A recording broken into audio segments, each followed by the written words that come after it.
When I was 11, I picked stocks. I had the whole wrong idea. I was interested in watching stocks, and I thought stocks were things that went up and down, and I charted them.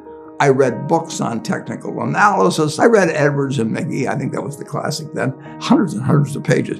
And I read that whole thing over and over again. I read everything.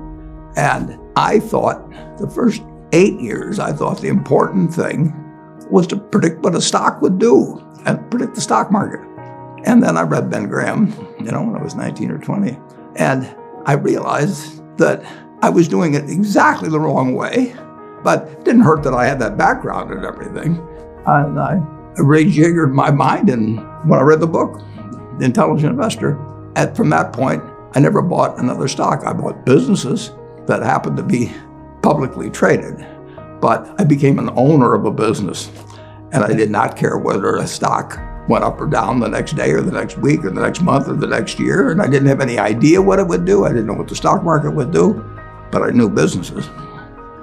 I'm a bright guy who's terribly interested in what he does. I've spent a lifetime doing it, and I've surrounded myself with people that bring out the best in me, and you don't need to be a genius in what I do. That's the good thing about it. If I went into physics and a whole lot of other subjects, I'd be an also-ran. But I am in a game that you probably need 120 points of IQ, But 170 doesn't do any better than 120. It may do worse, probably do worse, but you don't really need brains. What do you need? You need the right orientation. 90% of the people, I'm pulling a figure out of the air, but 90% of the people that buy stocks don't think of them the right way.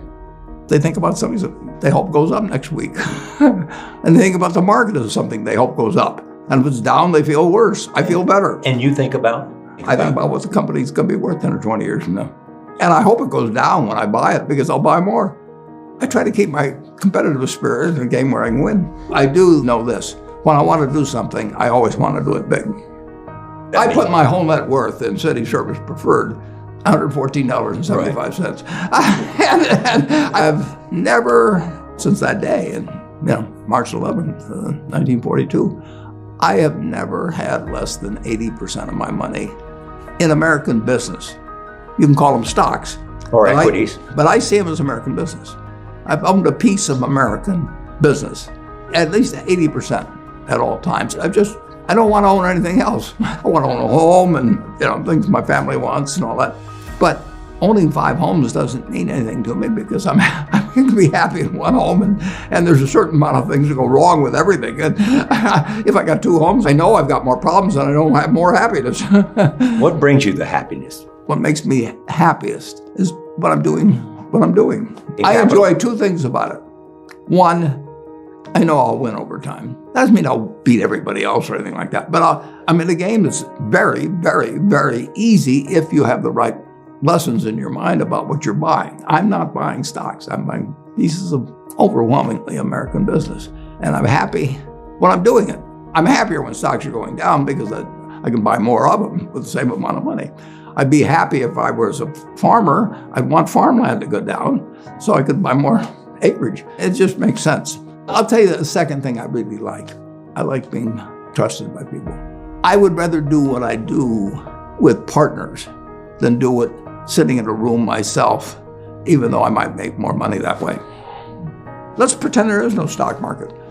Let's say I had to buy these privately, like you buy a farm privately, like you buy an apartment house privately. They're investments.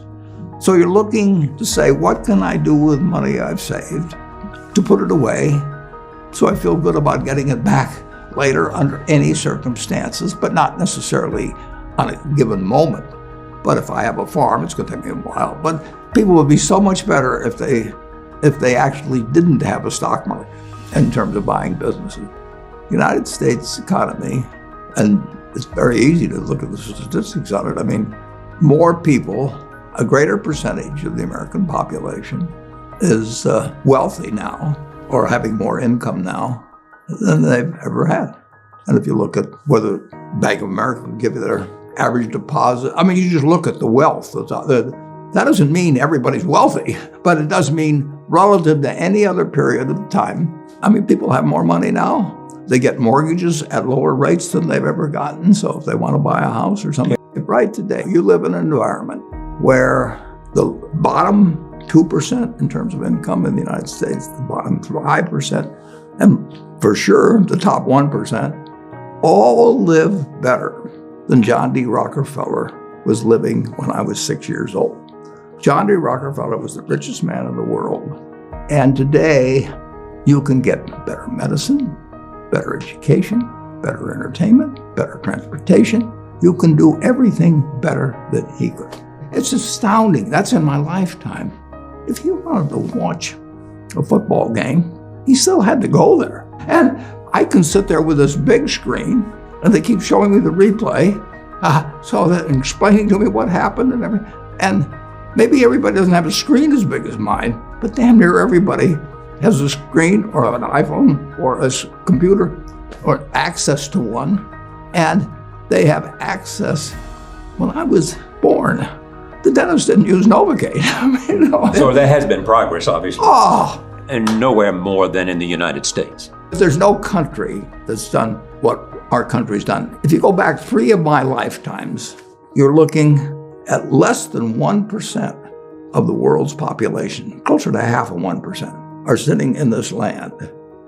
They don't work harder than people in all the rest of the world. I mean, in terms of hours of unpleasant labor, everybody's got hours of unpleasant labor in those days practically.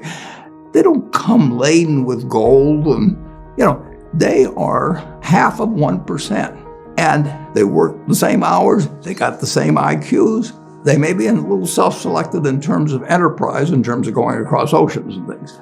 And fast forward a couple of lifetimes, and they've got 20% plus of all the bounty in the world.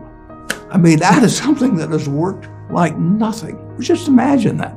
If you've gone to anybody, Constitutional Congress, in 1789, if you go to any one of the representatives there, and you said, I want to tell you what this place is going to look like, in 3 more of your lifetimes, your great-great-grandchildren are going to be flying in the skies, they're going to be watching sports all over the world, they're going to be entertained, their medicine. They'd have held you off to a lunatic society of what he's doing. He's getting 50 cars and he's getting a whole bunch of little claim checks. Just think of it. Everything, when Thomas Edison did all the things he did, he made some money, but we're using it. It belongs to us. If you take what an hour of labor delivered to you 100 years ago and what an hour of labor delivers to you now for you and your family, it's unbelievable. Capitalism doesn't say get rid of a referee and a government. We've got a government that can tell capitalism what to do. And they do, and that's just what they should do. And they do it in different ways at different times and all kinds of things. But it's claim checks on future output. That was it. And the claim checks belong to me, so if I want to buy 50 super yachts, I can do it. But what does it mean to me? It can buy more things for other people that are useful to them. It's not evil.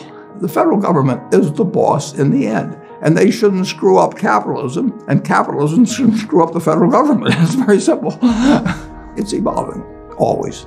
We started in 1789. We had business, and it's gotten far, far, far, unbelievably more productive for people. And the only thing it can do with what it produces is give it to other people. It isn't like the 50 richest guys in the country can say, I'm just going to eat everything. They're turning out products.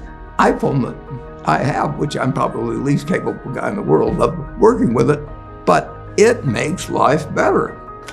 But that comes with government. So far, we've got the best system. We've got a better system than we used to have, and we'll have a better system 50 years from now. Why are you so sure? Well, I've seen 91 years of it. I've never seen a period where I didn't believe that. Not every aspect. We can go backwards in some. No, it's not. But it's unbelievable what has happened. I mean, just think of it. We've had a civil war. We've had a Great Depression. We've had all these things. Pandemics. Yeah, I'll guarantee you we'll have something, next year and the year after and the year after. But in a herky-jerky but dramatic matter, business moves forward, government moves forward, more important, people move forward. I mean, I am happy to tell people that the same thing I've told them before, but it's They'll never get the message, most of them, but a few do, that the most, best thing to do if you want to invest for the long term His index. And it's the S&P 500 index. Right. And what's happened, of course, is that organizations like to grow. So they set up indexes on different industries, different countries. And as soon as you do that, you're violating basically what Jack Bogle said. He says you don't know enough to pick the right businesses, which means you don't know enough to pick the right countries, you know enough